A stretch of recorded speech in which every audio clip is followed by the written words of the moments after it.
I'm Mahmoud Diop, majoring in International Relations and Economics. I chose Manhattan #1 because of the location. I don't think there's a place like New York in the world. It's such a melting pot. You have so many opportunities to meet people, interact. My favorite class would have to be the Model UN class. During the class, we prepared for a conference in April. Our country was Zimbabwe.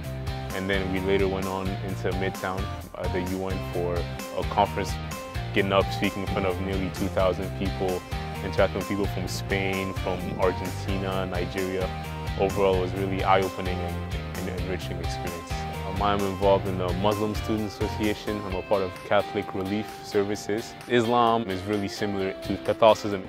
Some of the core values are really similar. The thing I enjoy most is learning about different cultures and seeing how people interact and the similarities that we have with another culture, because at the end of the day, we're all human beings, and it's just interesting to see how, even though we come from different parts of the world, we're all connected in values. So.